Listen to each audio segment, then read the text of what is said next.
1 घंटे में ये 12 टन धान का कुटाई करेगा। इसका निर्यात कहाँ की जाए?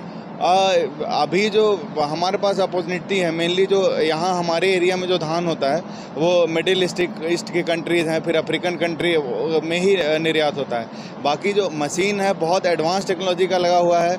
जापान की मशीन सटाके है जो राइस मिल में या मिलिंग में कहें सबसे एडवांस मशीन है। तो हम लोगों ने ये लगाया तो हम इससे प्रीमियम क्वालिटी की भी चावल एज आउटपुट ले सकते हैं। बट अभी जो हमारे पास अपॉर्चुनिटी है वो middle east and African country का है, कीनिया का है, साउथ अफ्रीका का है और फ्रॉम फर्स्ट लॉट हम लोग ये मटेरियल एक्सपोर्ट करेंगे बाहर। एक्चुअली हम लोग के लिए भी एक सपने जैसा था। मैं पुणे में रहता था, जब इंजीनियरिंग के बाद वहाँ जॉब करता था, तो जब वापस चतरा आया तो 2 चीज़ों की यहाँ पे बहुत कमी दिखाई दी। पहला कि किसानों को ठीक रेट नहीं मिल रहा था अपने प्रोडक्ट का। दूसरा कि यहाँ एम्प्लॉयमेंट बहुत ज़्यादा था। हम लोग महाराष्ट्र में भी रहते थे तो मैक्सिमम लेबर या तो बिहार के या झारखंड के होते हैं। तो मैं और मेरे एक मित्र हैं उदय वर्मा जी, उन दोनों लोगों ने विचार किया कि हम लोगों को कुछ यहाँ पे करना चाहिए जिससे एक तो किसानों को बेनिफिट हो और दूसरा एम्प्लॉयमेंट भी जनरेट हो। तो हम लोगों ने फिर यहाँ राइस मिल की शुरुआत करने का सोचा। अभी 2 साल 2.5 साल का मेहनत हम लोगों ने किया इसके इंस्टॉलेशन कमीशनिंग में और अभी ये स्टार्ट होने पे है तो अच्छा लग रहा है। इसकी जो कैपेसिटी है वो 12 टन पर आवर की है। 1 घंटे में ये 12 टन धान का कुटाई करेगा। इसका निर्यात कहाँ की जाए? अभी जो हमारे पास अपॉर्चुनिटी है, मेनली जो यहाँ हमारे एरिया में जो धान होता है वो मिडिल ईस्ट की कंट्रीज़ हैं, फिर अफ्रीकन कंट्री में ही निर्यात होता है। बाकी जो मशीन है बहुत एडवांस टेक्नोलॉजी का लगा हुआ है। जापान की मशीन सटाके है जो राइस मिल में या मिलिंग में कहें सबसे एडवांस मशीन है।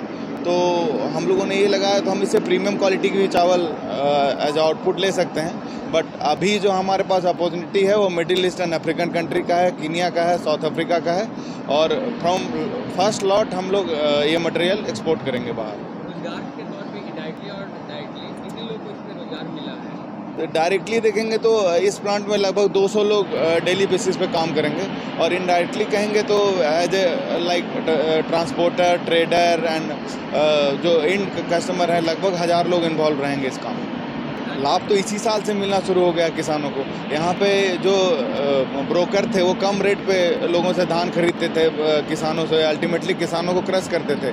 तो हम लोगों ने इसी वर्ष से एकदम किसानों को पहले तो एक फास्ट पेमेंट का सुविधा दी हम लोग यहाँ पे और अच्छे रेट पे धान खरीदे। तो इसी साल से किसानों को बहुत अच्छा रेट मिलने लग गया धान का और आगे भी किसानों को इससे इंकरेजमेंट मिलेगा कि उनको धान की खेती करने के बाद ये सोचना नहीं पड़ेगा कि हमको बेचना कहाँ है। हम लोग यहाँ पे हैं जो इमीडिएट पेमेंट करते हैं और बल्क क्वांटिटी में धान खरीदने के लिए हैं। अच्छा लग रहा है कि चतरा में इस तरह से एक वेल ऑर्गेनाइज इंडस्ट्री कहें तो पहली इंडस्ट्री है ये। तो हम लोग को फर्स्ट मूवर एडवांटेज यहाँ मिल रहा है तो ये हमेशा ही हम लोगों के लिए अच्छा है और बहुत सपोर्ट भी रहा है लोगों को इसके लिए। तो लोगों का धन्यवाद कहना चाहेंगे और इसके लिए तो अच्छा लग ही रहा है।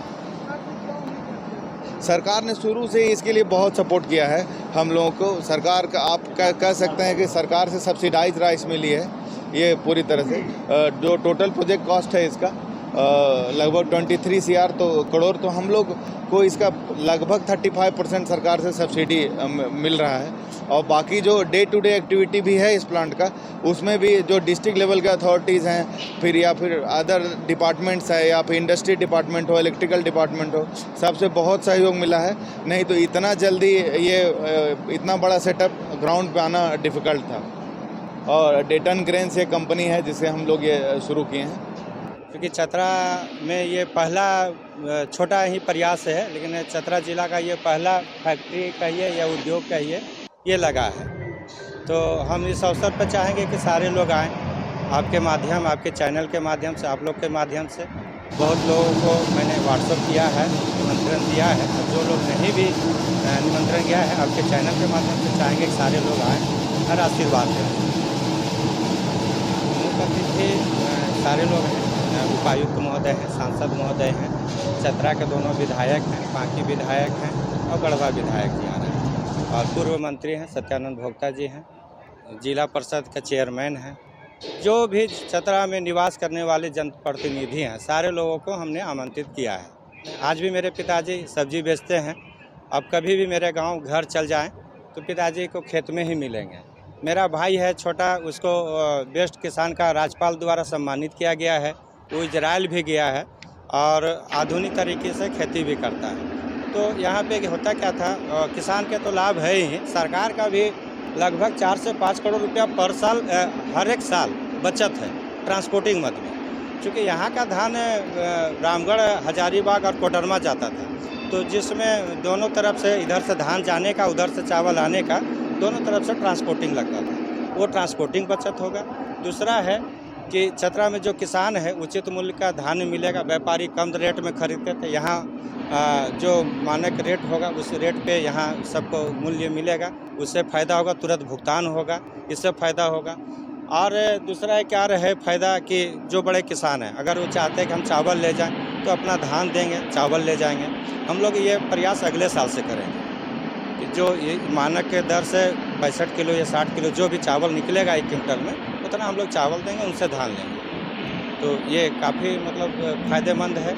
पर डे है 200 टन है और इसका अभी अनुमानित लागत है 24 करोड़ रुपया, जिसमें 14 करोड़ बैंक से लिए हैं और 10 करोड़ रुपया हम लोग इधर उधर करके मतलब भास्कर और हम दोनों लगाए हैं। ऐसे तो हम लोगों ने लाइसेंस एक्सपोर्ट करने का लिया है, तो हम दूसरे देश में निर्यात करेंगे, लेकिन अगले साल से प्रयास करेंगे कि निर्यात होगा। चूँकि इस साल बहुत काफ़ी लेट हो गया है और धान का सीजन भी करीब करीब समाप्त है, तो अगले साल से एक्सपोर्ट होगा। जो जिस देश का यह सरकार, ये भारत सरकार तय करती है कि एक्सपोर्ट करना है कि नहीं करना है।